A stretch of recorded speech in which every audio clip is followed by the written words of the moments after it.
Amin'ny ankapobeny miakatra ny vidin'ny vary rehefa fotoam-pahavaratra. Ny tamin'ity taonty anefa dia nifanohitra amin'izany no nitranga. Efa ela no nivarotra teto Analakely Petrisia, tsikaritra n'izay fiovan'ny vidim-bary izay. Zao zany fa mora zany izy eo, latsaky vidin'ny vary jiaby fa mora fa tsy mandeha.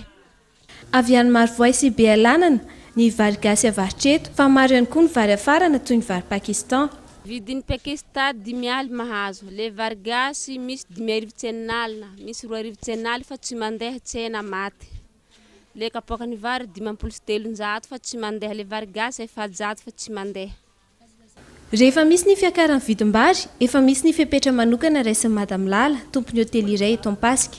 Tetika aloha raha ny aminay eto dia azo lazaina hoe tsy dia masamapakatra vidim-bary firy zany satria mitazona an'ilay client, fa le quantité fotsiny somary ahenaina kely dia mifampiresaka amin'ny client hoe ahenaina kely indray izy ity satria niakatra ny vary any an-tsena, dia ohatr'izay ihany zany nataonay. Dia rehefa mba midina moa vary dia ampitomboana ohatra avena ohatra ny tahakany teo aloha ihany ny vary.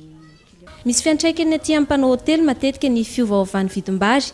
Teo aloha rehefa fotoam-pahavaratra 700 na 2,000 mihitsy ny kilao vary gasy. Pasika ny vary aloha zao fijeriko azy dia azo lazaina hoe tsy dia nisy fiakarany firy. Nisy ihany izy fa tsy dia be loatra satria ny antony angamba le vary avy any ivelany le mitobaka eto amintsika dia ohatrany hoe izay zany nahatonga an'le vary tsy dia niakatra loatra. Fa matetika mantsy taloha raha vao tsisy zany le vary avy any ivelany dia matetika ny vary gasy ohatr'izao efa miakatra any amin'ny 9,000 10,000 any le kilo.